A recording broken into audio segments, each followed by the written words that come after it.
The future of Metal Gear is laid out in front of us. Prepare to live a new life in Skyrim, and fans of Black Ops better prepare to open their wallets if they really care about their favorite game.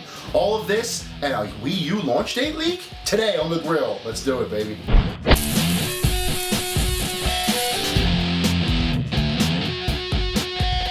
Hello and welcome to the September 1st installment of GamerNode's Hot Off the Grill. Senior Editor Jason Fanelli here as always, and I will be your waiter today as we sift through all the hottest gaming news of the past week. Let's not waste any time, get right to it. At a Metal Gear Solid 25th anniversary event this past week, Hideo Kojima outlined the entire future of the Metal Gear franchise. A movie was announced. Full movie rights, full movie. It was rumored before, and now it's actually coming out. That's exciting. So Metal Gear Solid Social Ops for the casual gamer crowd. And the best part of the whole presentation, Metal Gear Solid Ground Zeroes, the next game in the Metal Gear Solid franchise. Starring Snake, as you see in the picture here, the game will feature real-time cutscenes into gameplay, and open world gameplay with Snake taking out enemies, riding vehicles, and calling in for help.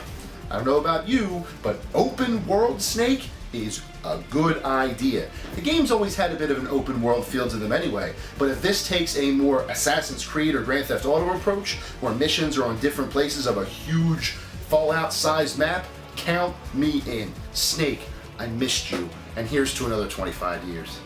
Elder Scrolls fans are about to see their favorite game turn into a life simulator with the new Hearthfire expansion due out soon. The expansion will allow you to buy land, build a house, ask your spouse to move in, and even raise kids. Not much else is being added with this expansion, but it sounds to me like Dovahkiin is about to turn into Dovahkiin. See what I did there?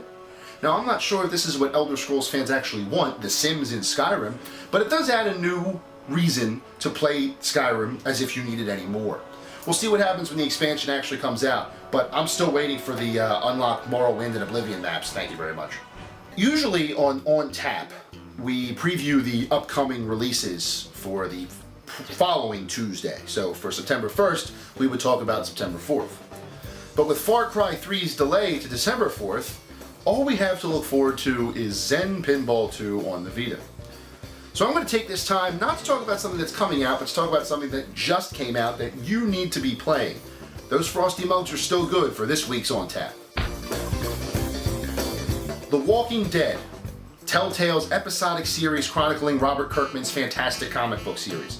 The first two episodes have been nothing short of excellent, but the third one, Long Road Ahead, that came out yesterday as of taping, is unreal. Now, I still kind of like episode 2 more than episode 3, but there are two scenes in particular in Long Road Ahead that will stick in the minds of gamers for as long as they continue to play.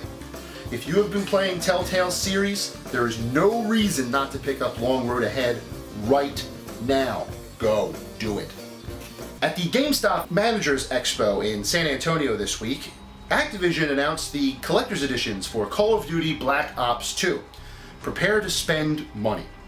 The Hardened Edition at $79.99 includes a steelbook case, Nuketown 2025 map for multiplayer and zombies, an exclusive weapon camo, the soundtrack, and avatar items. The $179.99 Care Package Edition is the Hardened Edition and a remote-controlled MQ-27 Dragonfire drone in a replica care package. Now, for those unaware, the Dragonfire is the little drone that is being controlled in the E3 2012 trailer that's shooting into the building as they're trying to go in what looks like LA Live. $179.99. I'm a Call of Duty fan, don't get me wrong, but I do not see myself spending $179 for one game and a remote control plane. I have much better things to do with that money. Hardened Edition? Sure, I might swing for it. I've swung for it before. But no way is $179 enticing to me. Will you be picking it up? Also at the GameStop conference this week, the accessory maker PDP may have slipped on the Wii U's intended launch date. The rep at the GameStop Expo said that PDP's Wii U accessories would launch, quote, ahead of the Wii U's November 18th launch. Wait a minute. We didn't know November 18th was the release date. That sounds like new information. It would certainly fit with Nintendo's recent history, and it would also fit with Nostradation's prediction on last week's episode that you never saw.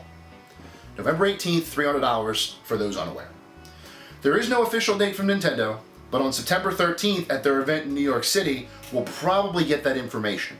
So if they say November 18th for $2.99, you heard it here first. For those that don't know me, not many things in this industry make me really mad. I don't tend to have a short fuse about much, but something happened this week that just grinds my gears to the point where I can't be nice about it. So for the first time, to finish off Hot Off the Grill for this week, we're introducing a brand new segment that is simply called Rage.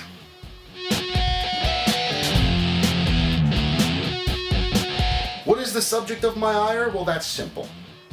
Last week, Square Enix announced a countdown clock for an upcoming game. This countdown clock was coupled with a silhouette of a familiar skyline, as well as music that sounded awfully familiar. It was The World Ends With You, I realized. Could we finally be getting the sequel?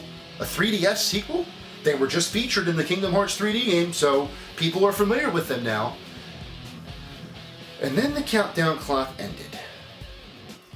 And The World Ends With You solo remix for iOS was announced. That's right, folks.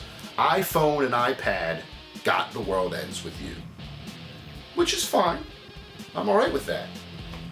Until it's $17.99 for the phone and $19.99 for the iPad. Are you kidding me?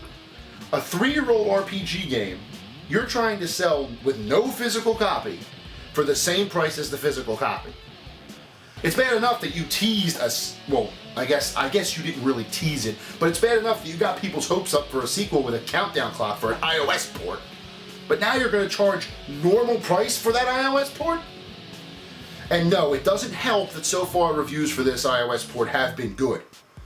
I want a sequel, or I want something a little more manageable in the price. For now, all it does is fill me with rage. And with that off my chest, we are closing up the kitchen for this week's Hot Off the Grill.